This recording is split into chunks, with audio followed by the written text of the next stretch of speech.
쓸고 간 깊은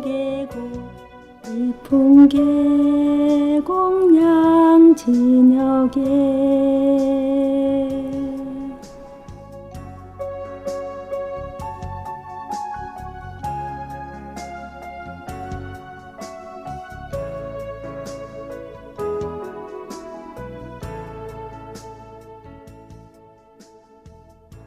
호국 보훈의 달 6월을 맞이하여 6.25 전쟁의 아픔을 노래한 우리의 가곡 비목의 가사에 얽힌 비화를 소개해 드리겠습니다. 비목 1967년에 작곡된 곡으로 한명희 작사, 장일남 작곡, 국민 가곡이라 할 만큼 전 국민에게 사랑받는 노래로 누구라도 한 번쯤은 불러봤을 우리의 가곡 비목. 무심코 불렀던 이 노래에 어떤 숨겨진 이야기가 있는지, 그리고 작사가 한명희 선생은 이런 사람들은 비목을 부르지 말아달라고 간곡히 부탁을 하는데요. 어떤 사람들이 비목을 부르면 안 되는지도 함께 들어보시지요.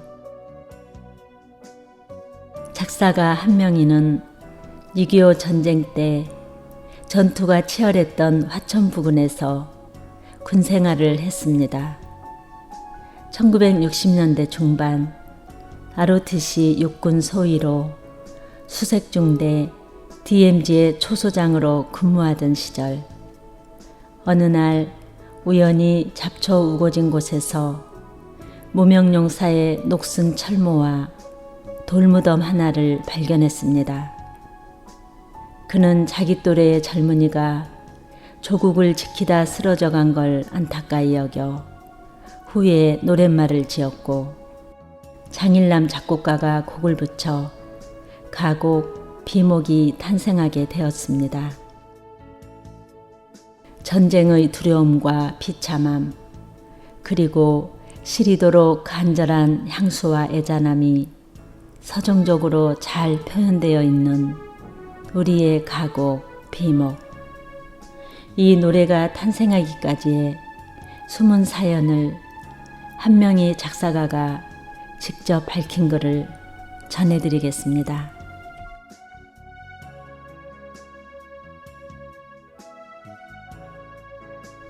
40년 전 막사 주변의 빈터에 호박이나 야채를 심을 양으로 조금만 삽질을 하면 여기저기서 뼈가 나오고 해골이 나왔으며 땔가무리에서 톱질을 하면 간간히 톱날이 망가지며 파편이 나왔다. 그런가 하면 순찰 삼아 돌아보는 계곡이며 능선에는 군데군데 썩어빠진 화이버며 탄띠 조각이며 녹슬은 철모 등이 나뒹굴고 있었다. 실로 몇 개 사단에 많은 젊음이 죽어갔다는 기막힌 전투의 현장을 똑똑히 목도한 셈이었다. 그 후 어느 날 나는 그 격전의 능선에서 개머리 파는 거의 썩어가고 총열만 생생한 카빈총 한 자루를 주워왔다. 그리고는 깨끗이 손질하여 옆에 두곤 곧잘 그 주인공에 대해서 가없는 공상을 이어가기도 했다. 전쟁 당시 애몬 소총이 아닌 카빈의 주인공이면 물론 소대장의 계급은 소일이었다. 그렇다면 영락없이 나 같은 20대 한창 나이의 초급장교로 산화한 것이다. 일체가 뚱구름이요 일체가 무상이다.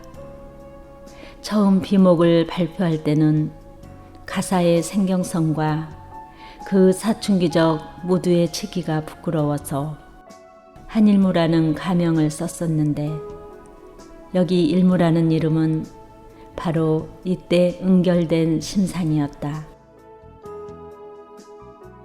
이렇게 왕년의 격전지에서 젊은 비애를 알아가던 어느 날 초가을의 따스한 석양이 살록의 빨간 단풍의 물결에 부서지고 찌르르르 상간의 정적이 고막의 환청을 일으키던 어느 한적한 해질녘, 나는 어느 잡초 우거진 산모퉁이를 돌아 양지 바른 산모퉁이를 지나며 문득 흙에 깔린 돌무더기 하나를 만날 수 있었다. 필경 사람의 손길이 간 듯한 흔적으로 보나 푸르직직한 이끼로 세월이 녹이 쌓이고 팻말인 듯 나뒹구는 썩은 나무 등걸 등으로 보아 그것은 결코 예사로운 돌들이 아니었다. 그렇다. 그것은 결코 절로 쌓인 돌이 아니라 뜨거운 전우회가 감싸준 무명용사의 유택이었음에 틀림없다. 어쩌면 그 갑인총의 주인공, 자랑스런 육군 소위의 계급장이 번쩍이던 그 꿈 많던 젊은 장교의 마지막 증언장이었음에 틀림없다.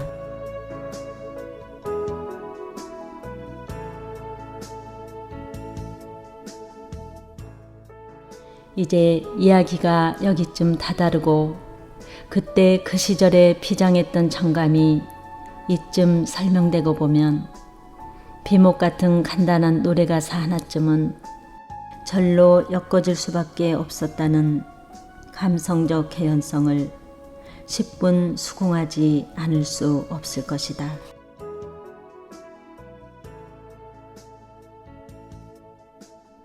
시정이 남달랐어도 아니요 오직 순수하고 티없는 정서의 소유자였다면 누구나가 그 같은 가사 하나쯤은 절로 빚어내고 절로 읊어냈음에 틀림없었을 것이 그때 그곳의 숨김없는 정황이었다.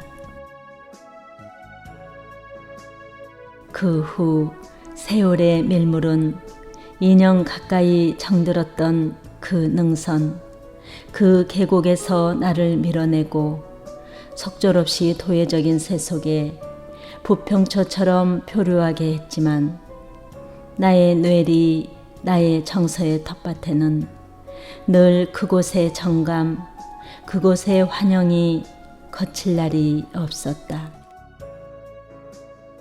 그러던 어느 날 내가 TBC 음악부 PD로 근무하면서 우리 가곡에 의도적으로 관심을 쏟던 의분의 시절, 그때 나는 방송일로 자주 만나는 작곡가 장일남으로부터 신작 가곡을 위한 가사 몇 편을 의뢰받았다.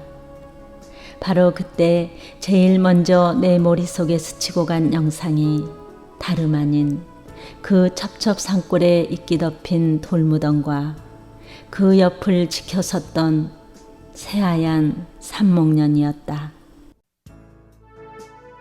나는 이내 화양 냄새가 쓸고 간 그 깊은 계곡 양진역에 이름 모를 돌무덤을 포연에 사나워한 무명용사로, 그리고 비바람 긴 세월 동안 한결같이 그 무덤가를 지켜주고 있는 그 새하얀 목련을 주인공 따라 순절한 연인으로 상정하고 사실적인 어휘들을 문맥대로 엮어갔다. 당시의 단편적인 정감들을 내 본연의 감수성으로 깨워보는 작업이기에 아주 수월하게 엮어갔다. 초연히 쓸고 간 깊은 계곡 양진역에 비바람 긴 세월로 이름 모를 비목이여 먼 고향 처동친구 두고 온 하늘가 그리워 마디마디 잊기 되어 맺혔네.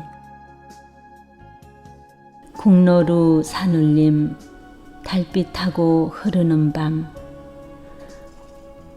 홀로 선 적막감에 울어지친 비목이여, 그 옛날 천진스런 추억은 애달퍼 서러움 알알이 돌이 되어 쌓였네.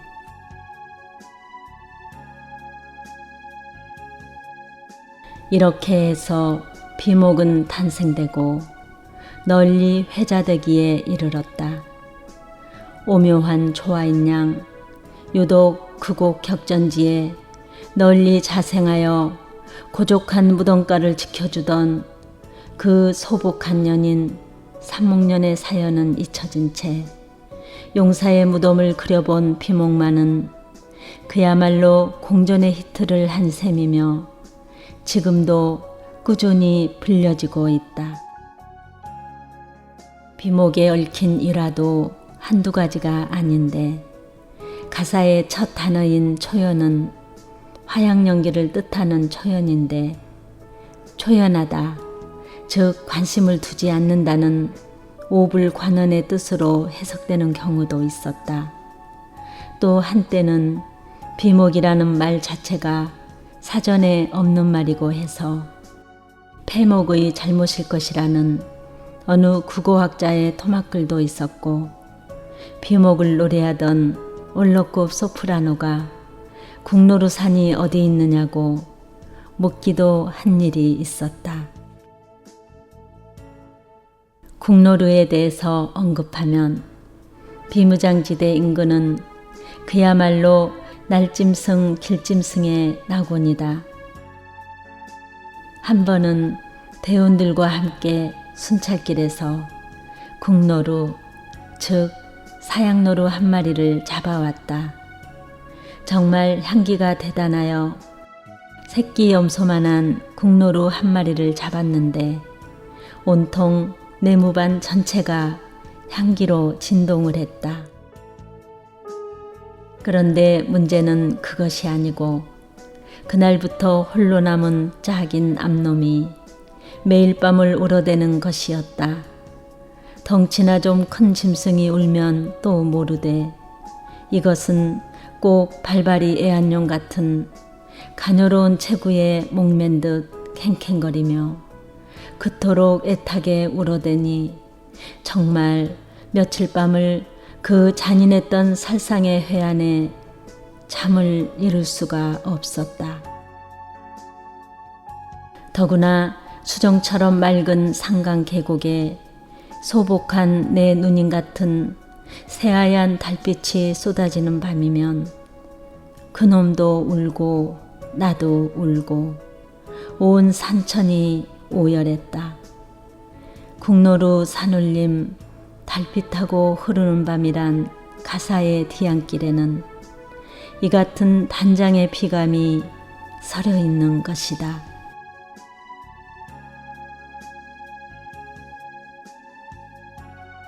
(6월이면) 반도의 산하는 비목의 물결로 여울질 것이다. 그러나 우직한 촌놈 기질에 휴가 나와 명동을 걸어보며 눈물 짓던 그 턱없는 순수함을 모르는 영악한 이웃, 숱한 젊음의 희생위에 호사를 누리면서 순전히 자기 탓으로 돌려대는 한심스런 이웃 양반, 이들의 입장에서는 비목을 부르지 말아다오.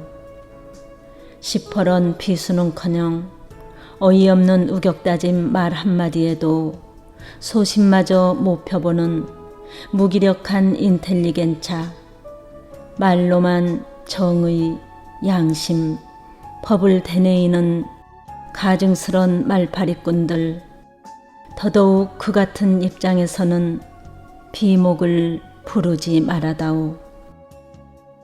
풀벌레 우러에는 외로운 골짜기에 이름 없는 비목의 서러움을 모르는 사람, 고향 땅 파도 소리가 서러워 차라리 사나운 낭군의 무덤가에 애로운 망부석이 된 백목년의 통안을 외면하는 사람, 지푸른 6월의 사나에 비통이 흐르고 아직도 전장의 폐허 속에서 젊음을 불살은 한많은 백골들이 긴 밤을 오열하고 있다는 엄연한 사실을 망각하고 있는 사람들.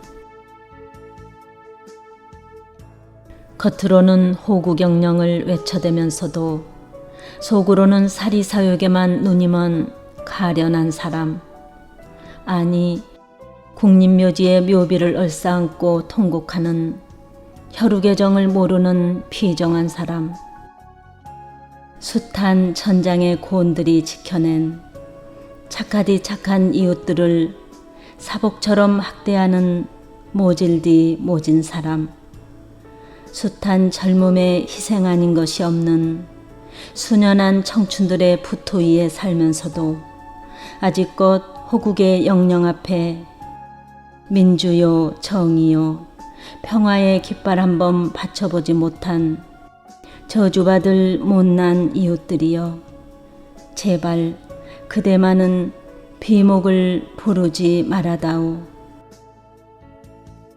죽은 놈만 억울하다고 포연에 휩싸여간 젊은 영령들이 진노하기 전에.